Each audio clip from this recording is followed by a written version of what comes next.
Hola, buenas tardes a todos, bienvenidos de nuevo a este pequeño rincón del cinéfilo y muchísimas gracias por escucharme.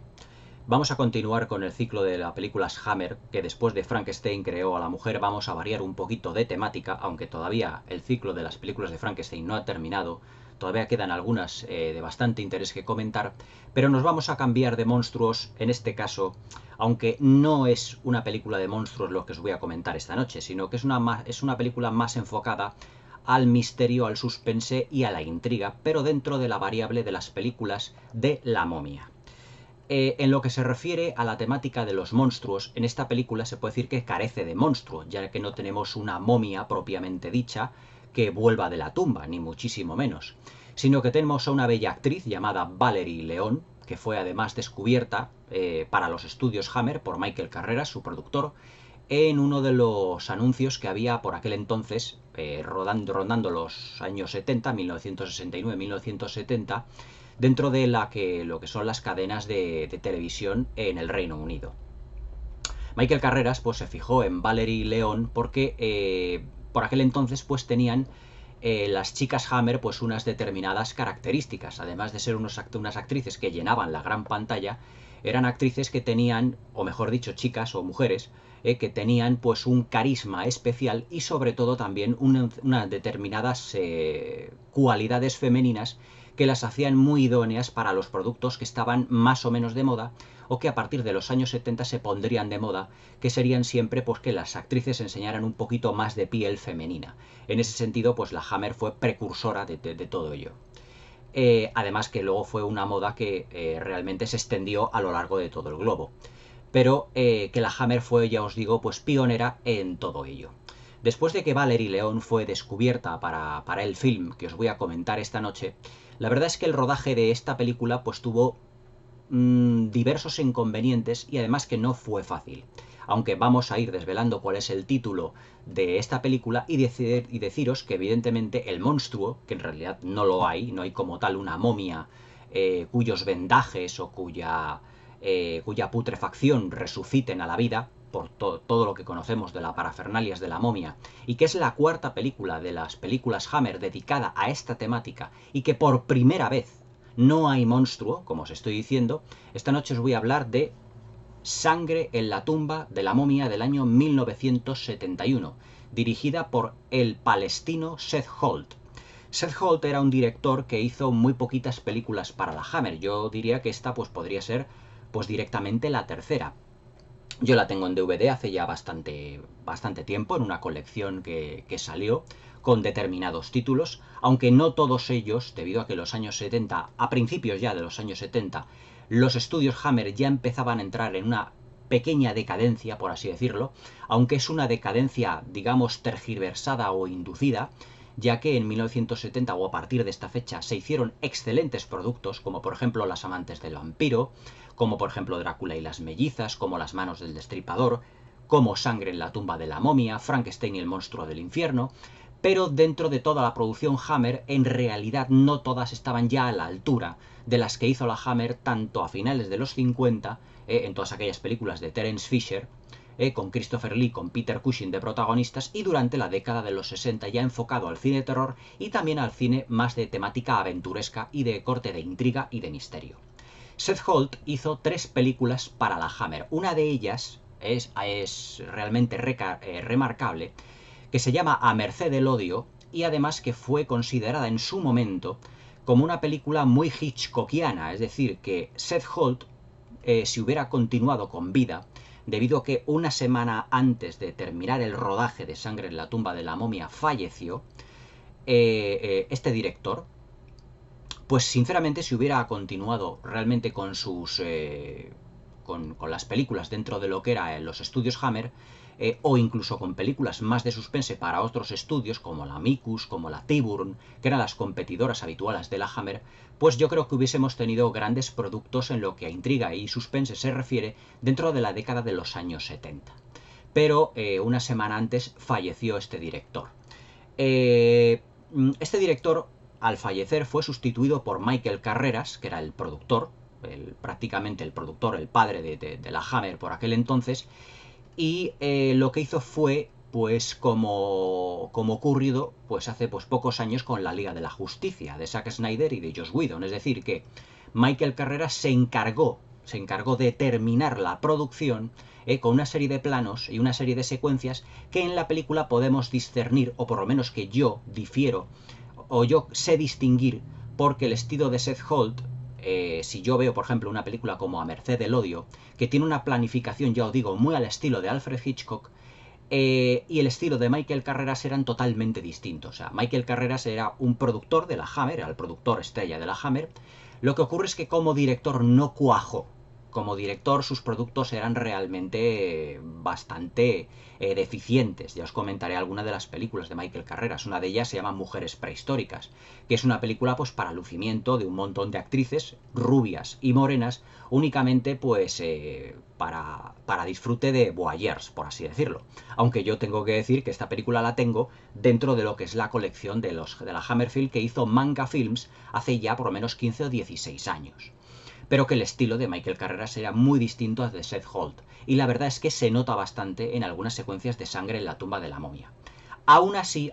nos encontramos con un producto realmente excelente, y dentro de las 4 películas que hizo la Hammer de la momia, si exceptuamos la que hizo en el 59 Terence Fisher con Peter Cushing y con Christopher Lee, que era un producto muy notable, que tenéis comentada aquí en el canal, en la misma sección de las películas de la Hammer, Sangre en la tumba de la momia para mí es la segunda mejor de las 4, porque está enfocada además desde un punto de vista más serio, más adulto, con más suspense, más intriga y menos de un terror llevado, digamos, a lo gratuito. Es decir, no es un producto, digamos, nostálgico en el que unos arqueólogos van a la tumba de una momia, la momia resucita, se encarga de la momia de ir matando pues uno detrás de otro a estos arqueólogos constantemente. Es decir, vamos a tener un argumento parecido, pero sin el monstruo de la momia, sino que es una película, Sangre en la tumba de la momia, de corte más misterioso, más parapsicológico. Es decir, hay algunas secuencias en las que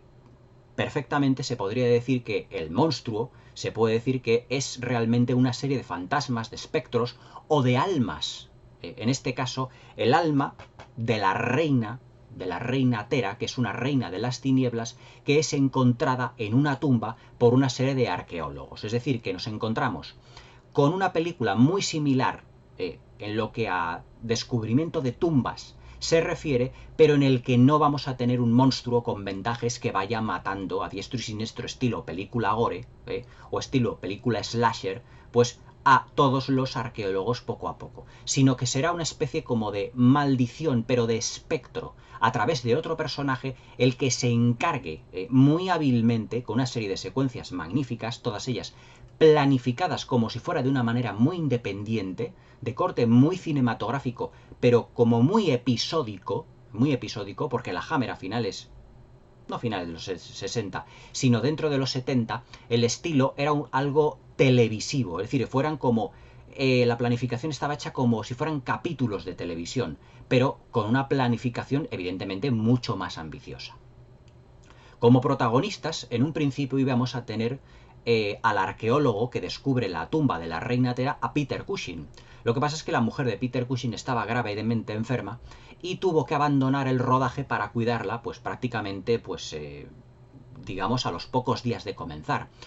Yo tengo un libro de la Hammer donde pues se ve fotografías de Valerie de León, de la protagonista, junto con Peter Cushing, pero este tuvo que ser sustituido por el actor Andrew Keir. Andrew Keir fue el actor que vimos además en producciones hollywoodienses, por ejemplo en Cleopatra, de Joseph Mankiewicz, y también dentro de producciones Hammer, por ejemplo, era el sacerdote de la abadía de Drácula, príncipe de las tinieblas, y que posteriormente, unos años después, realizaría la tercera película del ciclo de Quatermass, del experimento del Dr. Quatermass, titulada aquí en España ¿Qué sucedió entonces?, que ya la comentaré, que es una obra maestra. Esa es una película que hay que comentar aparte y además con una gran profusión de detalle, porque es una película de ciencia ficción muy conseguido, que bebe mucho de las fuentes de la ciencia ficción de serie B que se hacía en Hollywood de los años 50, pero superándolas prácticamente en todos los aspectos. ¿Qué sucedió entonces? Será seguramente la próxima película que yo comente, iniciando así el ciclo del experimento del Dr. Quatermass. Aunque evidentemente las 3 películas que conforman el ciclo de Quatermass de la Hammer prácticamente se puede decir que son independientes, es decir, que no están ligadas la una con la otra. Incluso Andrew Keir es el profesor Quatermass en esta tercera película, de la que ya os hablaré ya más adelante. Ahora vamos a centrarnos en Sangre en la tumba de la momia. Argumentalmente hablando, nos situamos en una adaptación de una novela de Bram Stoker que se llama La joya de las 7 estrellas. Es una adaptación muy directa, pero el guionista aquí hábilmente, que además que yo la tengo en una novela corta, no es una novela larga, es una novela especialmente, digamos, un poco farragosa, ya que hay mucha profusión de personajes, es un poco enrevesado el guión, pero aquí lo que hizo el guionista que la adaptó fue quedarse con los elementos más parapsicológicos, más de misterio, y luego desarrollados todo por esa vena hitchcockiana que os estoy diciendo que el director Seth Holt filmaba y planificaba dentro de sus películas. Dentro de ese elenco protagonista tenemos, ya os digo, a Andrew Keir, tenemos a Valerie León y luego una serie de actores a las que no volvimos a ver dentro de las producciones Hammer, que hacen el resto, por así decirlo, del grupo de arqueólogos, el grupo de arqueólogos que van a descubrir la tumba de la reina Tera. La película comienza con unos títulos de crédito que son bastante originales para lo que son los productos Hammer. Es decir, no encontramos a una cámara moviéndose hacia una tumba o hacia un castillo, sino que directamente estamos en el cielo, directamente en las estrellas. Y ahí ya se van poniendo lo que son los títulos de crédito iniciales. Y de ahí pasamos directamente a una secuencia que está excelentemente planificada y que tiene una ambientación bastante conseguida, incluso con los pocos detalles que hay. Me explico. En los años 70 ya lo que son las producciones Hammer no gozaban ya de un éxito tan rimbombante como 20 años prácticamente antes. Sobre todo cuando después del experimento del Dr. Quatermass en 1956 se rueda La maldición de Frankenstein, se rueda luego Drácula, La momia, El perro de Baskerville, donde hay una serie de grandes decorados, que eran los estudios Bray, que utilizaba la Hammer, y donde podía dar rienda suelta, digamos ahí, a una ambientación mucho más contundente. Sino que aquí los estudios, donde está filmada la película, fueron los estudios Hertfordshire. Algunas películas de la Hammer, después de los estudios Bray, de rodarlas en los estudios Bray, que fue el último, creo que fue El cerebro de Frankenstein en el 69, se pasaron a los estudios Pinewood y en los estudios de Hertfordshire. Pues esta película está filmada en los estudios de Hertfordshire, pero ya con un, digamos, con un presupuesto realmente no excesivamente grande. Pero ese presupuesto pequeñito es bastante bien aprovechado por el director, porque muchos elementos de terror, de misterio y de parapsicología están omnipresentes en toda la película. Ya os digo, el prólogo está muy bien narrado y muy bien ambientado. Hay una serie de, por así decirlo, de sacerdotes, seguramente de algún emperador, de algún faraón egipcio, que van a la tumba de una reina maldita, una reina de las tinieblas egipcia, a la que había que dar, por así decirlo, quitarla de en medio, y que había que cortar una maldición para que no pudiera extenderse. Entonces, a esta reina de las tinieblas, que es la reina Tera, se la encuentran los sacerdotes, pues completamente, o sea, fallecida, ya muerta, pero con su cuerpo que está completamente impoluto. Y lo que hacen es cortarle una mano, que además tiene un anillo puesto, pero que ese anillo es, por así decirlo, como el catalizador de todo el poder que lleva la reina Tera de las tinieblas. Es decir, es como el anillo del Señor de los Anillos. Es decir, que Sauron, cuando le cortaron el dedo, precisamente de la mano, cuando le cortaron la mano y con el dedo, pues evidentemente, pues el anillo tenía todo el poder concentrado de Sauron, todo el poder de las tinieblas, todo el poder del Señor Oscuro. Pues aquí ese poder está focalizado, además, en un anillo de color rojo muy grande, que además tiene como varias estrellitas, tiene 7 estrellas que dibujan, digamos, una constelación. De ahí que la novela original se llame La joya de las 7 estrellas. Pero es que además los poderes de la reina Tera están representados además por 3 figuras que tiene dentro de su tumba, que son el cráneo de un chacal sagrado, una cobra, una cobra, o lo que es la figura de una cobra, parece ser de bronce o algo así, una figura de una cobra, y la figura de un gato con los ojos de oro. Claro, estos tres elementos representan, junto con el anillo que lleva, pues el símbolo del poder de la reina Tera. Es decir, cuando estos arqueólogos, mejor dicho, cuando estos sacerdotes han profanado la tumba de la reina Tera, cogen su mano y la tiran a los chacales. Pero todos estos chacales, debido al poder que lleva el anillo y que hace revivir a la mano, es decir, la mano cortada, se va arrastrando. Hay una secuencia, un plano magnífico dentro de la película del prólogo, en el que la mano se va arrastrando por el desierto donde la han tirado, donde los chacales intentan morderla o intentan comérsela, pues todos los chacales son como degollados en el cuello, como si esa mano les hubiese cogido y les hubiera estrangulado prácticamente el cuello, sangrando abundantemente todo ello. Pero ese va a ser una máxima, una constante dentro de la película, ya que la mano va a ser uno de los motivos, precisamente va a ser uno de los motivos por los cuales va a haber una especie como de maldición. Evidentemente, unos años después, varios siglos después, lógicamente, esa tumba es descubierta por el arqueólogo en su juventud, interpretado por Andrew Keir y otros 4 más, en total 5 arqueólogos. Y cuando entran dentro de la tumba y quitan el sarcófago de la reina Tera, su cuerpo no se ha putrefactado. Es decir, el cuerpo está completamente intacto. El cuerpo de la actriz Valerie León, que tiene esta película 2 papeles, aunque uno de ellos sea estar pues prácticamente tumbada en lo que es una tumba, nada más, en el sarcófago, y que está completamente incorrupto el cuerpo. Todo ello, evidentemente, provoca que muchos de ellos pues pierdan incluso la razón, porque como una reina egipcia, aunque sea una reina maldita, una bruja como se la consideraba, ha sido capaz de mantenerse, digamos, su cuerpo completamente con vida. Es más, el brazo donde le han cortado la mano sigue supurando sangre. Entonces muchos de ellos, bueno, algunos de ellos, pierden la razón y deciden abandonar la arqueología. Andrew Keir, luego vemos en el futuro, que va a tener una hija, que es la otra chica, la otra mujer interpretada por Valerie León, que es la hija de Andrew Keir, y que además es la reencarnación de la diosa Tera. ¿Y por qué es la reencarnación? Porque en la película se nos deja muy claro que en el momento en el que Andrew Keir y sus otros 4 compañeros arqueólogos profanan la tumba, él como profana esa tumba, su mujer en ese mismo momento está dando a luz en Londres a un bebé. En una secuencia muy breve, pero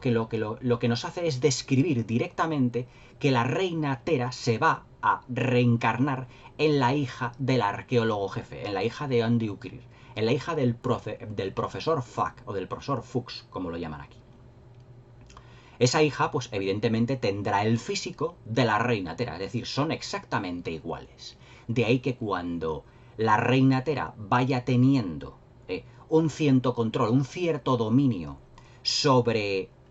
Margaret, sobre la hija de Andrew Keir, pues todos los que la vean, todos los arqueólogos que la vean, evidentemente pierdan la razón o les dé un ataque al corazón, como si esa reina hubiera resurgido de sus cenizas. Lo que ocurre es que Andrew Keir, muy inteligentemente, baja el sarcófago de la reina Tera a su sótano, la tiene allí completamente con el cuerpo incorrupto, con la tapa, con la caja destapada, o sea, lo que es el sarcófago con la caja destapada, pero los otros arqueólogos lo que se llevan son los otros 3 objetos sagrados que se habían llevado. Los otros 3 objetos sagrados de la tumba, es decir, el cráneo de chacal sagrado, el gato con los ojos de oro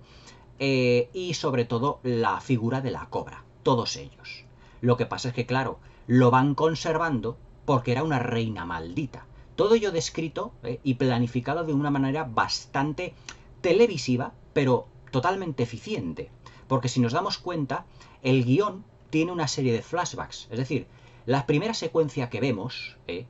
es todo lo que es la tumba de la reina Tera, que ha sido profanada por los sacerdotes,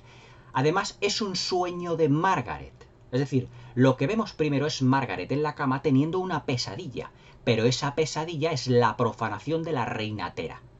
Pero claro, ¿por qué? porque siglos después la reina, debido a la segunda profanación por parte de su padre, su espíritu, como dice una voz en off en la película, va vagando por el mundo hasta que alguien profane de nuevo su tumba, y que cuando nazca un niño,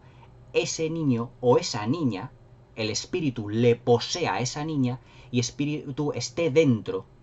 de Margaret, en este caso de la hija de Andrew Keir. Entonces cuando Andrew Keir, cuando su hija Margaret cumple 18 años, le regala el anillo que él tenía, el anillo que robó y que profanó de la tumba. Y es aquí el error que comete el profesor Fuchs. Es decir, ese anillo lo que va a tener va a ser un dominio total de lo que es la reina Tera sobre Margaret, sobre su hija. Hay numerosas noches, por ejemplo, en lo que ella se levanta en camisón y baja al sótano que su padre lo tiene para ella prohibido y descubre que la reina Tera es precisamente ella. Es decir, hay secuencias que aquí están planificadas de una manera extraordinaria. Es decir, aquí es donde vemos que estas secuencias están filmadas por Seth Holt. ¿Por qué? Porque nos recuerdan hasta cierto punto a secuencias de Alfred Hitchcock, cuando Hitchcock, por ejemplo, en muchas de sus películas, utiliza, por ejemplo, una iluminación muy indirecta en lo que son los pasillos, lo que son las habitaciones, lo que es el dominio del suspense dentro de la narrativa, para que el personaje, o el personaje femenino en este caso, tengamos ciertas sospechas de qué es lo que va a hacer, porque esta es una película que no es predecible en ningún momento y que tiene un toque de ambigüedad al final, y que seguramente eso estuviese filmado por Seth Holt, y que ese toque de ambigüedad es el punto, la guinda del pastel que muchas veces Alfred Hitchcock tenía en sus films, que es cuando muchas noches Margaret en camisón, y además, como era en la época, como era prácticamente la moda en la época de la Hammer de los años 1970 para adelante, pues claro, en camisón y con un gran escote que tiene Valerie León, lo que va haciendo es bajando completamente descalza y en camisón, y además prácticamente sin sonido, pero en secuencias excelentemente iluminadas en Technicolor, hacia la tumba de la reina Tera. Y además una de las secuencias está extraordinariamente filmada, porque está hecha como una especie como a cámara lenta, que es cuando la reina Tera va poseyendo poco a poco la mente de Margaret y la va transformando dentro del arco argumental del personaje en una chica más de su tiempo, más de finales de los años 60 aproximadamente, en lo que es una chica más ambiciosa por querer tener el poder. Un poder que es el poder de las tinieblas de la reina Tera, porque la reina Tera está empezando a invadir el cuerpo o a invadir el alma de Margaret, de la hija de Andrew Keir, de la hija del arqueólogo que profanó la tumba de la reina Tera. Entonces, cuando baja en esta secuencia, vemos a cámara lenta, como si fuera Margaret un auténtico espectro, cómo se va acercando al sarcófago de la reina y cómo va viendo que efectivamente ella es exactamente igual. Pero hay un plano en contrapicado, para resaltar evidentemente siempre de cintura para arriba el busto, el pecho y lo que es el cuello, la cabellera de Valerie León, en el que parece como si le hubiesen puesto, digamos, que realmente yo creo que sería así, le hubiesen puesto un ventilador a cámara lenta, y es cuando ella va descubriendo sus poderes y su conexión con la reina Tera. Pero todas estas secuencias, que es una secuencia que se repite, pero planificada siempre de un modo muy distinto a las anteriores, es decir, no estamos hablando de una secuencia que se repita exactamente igual plano por plano las 2 o 3 veces que Margaret baja al sótano a ver a la reina Tera, siempre de una manera muy distinta, y que conocerá además a otro de los arqueólogos más ambiciosos dentro del grupo de Andrew Keir, que es un arqueólogo que ansía el poder, ansía resucitar a la reina Tera. Pero claro, evidentemente, cuando Margaret intenta indagar, intenta averiguar todo lo que a la reina Tera se refiere, todos los que la van conociendo se quedan como innubilados, asustados. Son los compañeros arqueólogos que tuvo su padre. Y claro, cuando la ven que es la reencarnación de ella, porque es exactamente igual que la reina Tera, pues uno, digamos que ya se había vuelto un poco medio loco, investigando cuáles habían sido los secretos de la vida y de la muerte, y que está en un manicomio al que visitan, pero que cuando ve a Margaret se vuelve completamente ido. y además que Margaret sabe que tiene además uno de los elementos primordiales de la reina Tera, cuando por ejemplo va a ver a una pitonisa, que era una arqueóloga que se había retirado de la arqueología, y que había descubierto en las cartas del tarot, junto con una de sus clientes, pues una constelación de 7 estrellas, que son las estrellas que vienen además en el anillo que tiene Margaret en ese momento. Es decir, todos son poseedores de algunas de las reliquias que tuvo la reina Tera, como son, ya os digo, el cráneo de chacal sagrado, el gato, la cobra, pero todos ellos después de la visita de Margaret serán asesinados, en unas secuencias que están también muy bien planificadas, porque son asesinados en unas circunstancias que de manera muy ambigua son filmadas, ya que no vemos realmente cuál es el asesino. Los asesinos son el chacal, es decir, que parece que ha cobrado vida, el gato, la figura del gato y la figura de la cobra. Pero todo ello filmado de una manera, digamos, harto original. Está filmado de la siguiente manera. Es decir, el personaje empieza a sufrir en una serie de planos y de primeros planos, donde ve que la figura, mejor dicho, que la sombra de una cobra viviente, de un chacal y de un gato son los que irán matándoles y volviéndoles locos, o sea, poco a poco, hasta que su garganta quede completamente destrozada, como las gargantas de los sacerdotes del principio de la película. Y ahí los elementos parapsicológicos que mete Seth Holt dentro de lo que es la película. Es decir, no vemos los asesinatos, sino que solo vemos los resultados de los asesinatos, es decir, lo que es la víctima, pero no quién los ha cometido. Lo que los han cometido, evidentemente, son los poderes de la reina Tera que tiene con sus elementos, que son la cobra, el cráneo con la cabeza de chacal y también lo que es el gato. Pero además estos 3 asesinatos, ya os digo, que están filmados y planificados de un modo como si fueran episodios televisivos, ya que tienen su principio y su final de una manera muy bien delimitada. Sobre todo, por ejemplo, cuando se supone que la cabeza de chacal asesina, por ejemplo, a uno de los arqueólogos retirados ya. Por ejemplo, este arqueólogo, cuando ve a Margaret que entra en su despacho, queda completamente extasiado, queda completamente alucinado, y lo que hace es coger la caja con la cabeza de chacal e irse por la ventana porque no tiene otra salida. Pero en ese momento de nerviosismo vemos en un plano cómo la cabeza se cae dentro de la caja y la cabeza, el cráneo del chacal, desaparece. En otro plano vemos que está buscándolo desesperadamente, pero en ese momento oímos un aullido que pensamos o que podemos deducir que es del espíritu del chacal, del cráneo que ya había fallecido.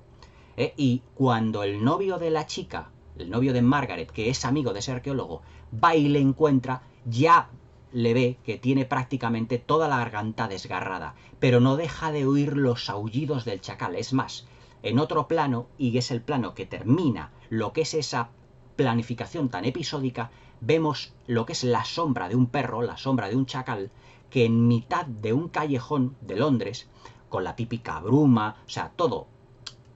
con una atmósfera muy londinense, muy británica, muy british, le vemos que ese perro, que esa sombra desaparece. Pero que a continuación, en un plano donde la cámara vuelve de nuevo a lo que es el sarcófago de la reina Tera, vemos la cabeza del chacal que está cerca ya del sarcófago. Es como si esos 3 elementos tuviesen o cobrasen vida propia, y que cuando se acerca el cumpleaños de Margaret, la que va a ser la reencarnación de la reina Tera, cobrasen vida, matasen a los arqueólogos que habían profanado la tumba de su reina, se rebelasen contra ellos y los matasen. Finalmente, todos los arqueólogos al final de la película evidentemente van falleciendo, pero yo os digo de una manera cinematográficamente muy episódica y planificada como una película de suspense, no como una película de terror.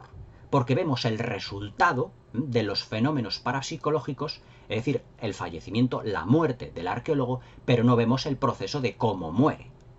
Es decir, la planificación está bastante bien estudiada.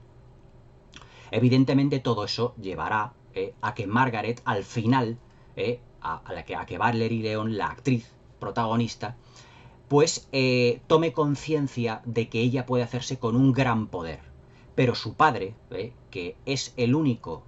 que ha conservado el cuerpo de la reina Tera, dice que es realmente algo terrible de volver a llevar a cabo, resucitar a una reina de las tinieblas, que no podían controlar los poderes, a pesar del arqueólogo ambicioso, que es el que está siempre como vecino espiando a Andrew Keir y a su hija,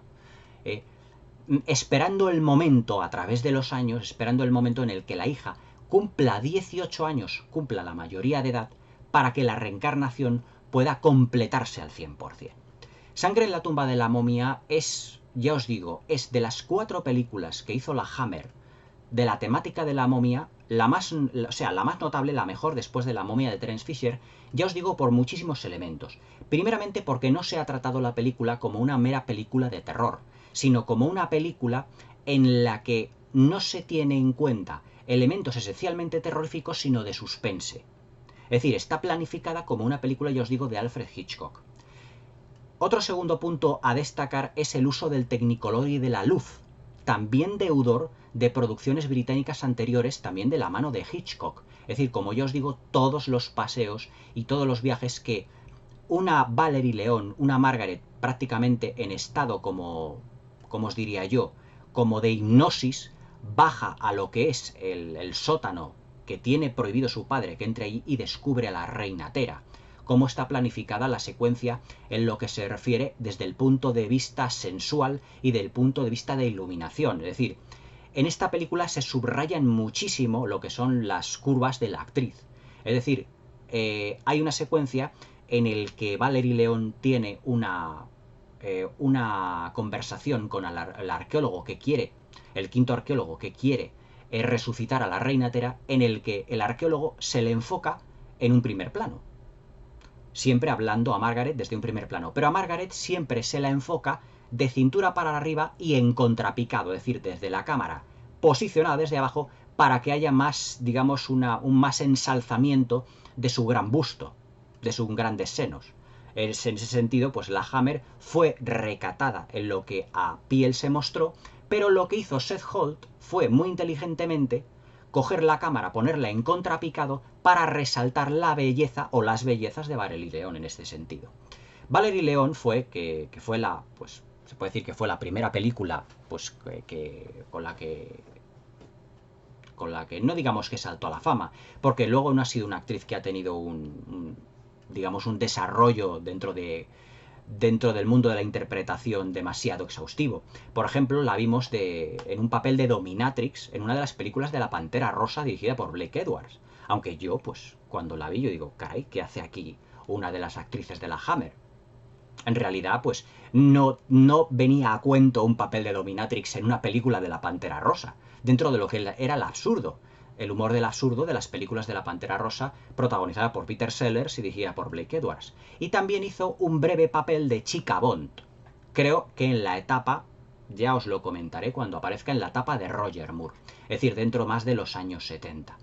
Pero después de todo esto, Valerie León, si se la conoce realmente, es por este papel que hizo en Sangre de la tumba de la momia, donde ella interpretativamente digamos que está correcta y en algunas secuencias más que correcta, ya que su rictus, a medida que va siendo poseída por el espíritu de la reina Tera, va cambiando paulatinamente de un rictus más de chica, más de su tiempo, a un rictus algo más serio, a una interpretación un poquito, digamos, más contenida, más seria, más sólida. O sea que en ese sentido yo creo que Michael Carreras, cuando la descubrió en un anuncio, ya os digo, de la televisión en el Reino Unido, no se equivocó. Lo que pasa es que, claro, Valerie León, pues en ese sentido, no pudo continuar prácticamente haciendo más películas de la Hammer, porque la Hammer ya 2-3 años después ya entró en plena decadencia y en pleno declive y barrena. Por lo tanto, ya no hubo más papeles donde Valerie León pudiese destacarse dentro de la producción de la Hammer Films. Aún así, yo creo que si Valerie León a día de hoy tiene una auténtica legión de fans detrás, es por el título de Sangre en la tumba de la momia. Eso sin duda alguna. Respecto del apartado técnico, tengo que destacar la dirección artística de Scott McGregor. Es decir, Scott McGregor fue el director artístico que sustituyó a los anteriores que habían trabajado con Freddie Francis, con Terence Fisher, porque en 1970 pues prácticamente la Hammer toma un nuevo rumbo. Y aquí pues los decorados son más austeros, pero en realidad son bastante efectivos, sobre todo en lo que se refiere a la ambientación de lo que es el prólogo, que yo os digo que es excelente, es decir, los sacerdotes bajando a la cripta, con todos la cripta llena de jeroglíficos por todas partes, es decir, con representaciones de dioses como Horus, o sea, como si de una tumba egipcia se tratara, pues todo además como muy envejecido, todo muy austero, pero evidentemente sin poner las típicas telarañas, que eran un recurso muy utilizado en las películas de la Universal. Aquí estamos, digamos, dentro de una vertiente más británica, es decir, la ambientación es más austera, pero más realista también. Y vemos todo lo que es el sarcófago, muy bien elaborado, evidentemente el sarcófago en color dorado, con incrustaciones en lapislázuli, en toda clase de colores, muy de, por así decirlo, muy al estilo de Tutankamón, el sarcófago muy grande, pero que es un prólogo que está excelentemente narrado. Pero es que luego además el sótano de lo que es la casa donde vive Andrew Keir, el arqueólogo jefe que profanó la tumba de la reina Tera, pues también está ambientado completamente como si estuviera en el antiguo Egipto. Además, al final de la película, cuando ya la quieren resucitar, pues encienden una serie no voy a decir, no son velas, sino una serie de fuegos alrededor, de fuegos fatuos, rebajando la iluminación y dejando que esos fuegos directamente sean los que iluminen la secuencia, dándole un ambiente como más esotérico a toda la función.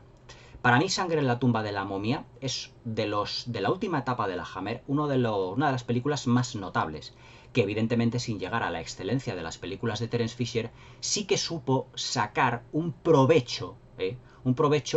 que otros directores no supieron darle. O sea, yo creo que la auténtica decadencia por ejemplo, de la serie de Drácula fue Las cicatrices de Drácula, que ya tiene una dirección artística realmente fatalista, vamos, no fatalista, sino carente de todo interés, no tenía un argumento, pero el argumento que tiene, por ejemplo, Sangre en la tumba de la momia es respecto de todas las películas de la momia, ya no solo, me atrevería a decir, de la serie de la Hammer, sino de la historia del cine, una de las más originales.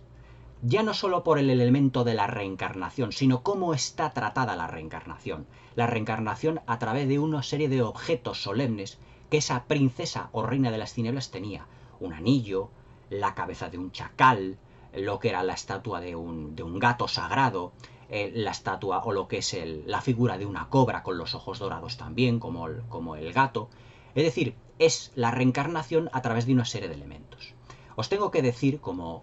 punto final a esta crítica, que además en 1980 la actriz Stephanie Zimbalist y Charlton Heston realizaron un remake que se llamó El despertar de Awakening, que es prácticamente pues la misma película, el mismo argumento que Sangre en la tumba de la momia. Lo que ocurre es que todos los elementos parapsicológicos en aquella película prácticamente se difuminaron, y lo que nos encontramos es con un film en lo que hay es una relación entre padre e hija, en la que la hija pues parece que al padre le va diciendo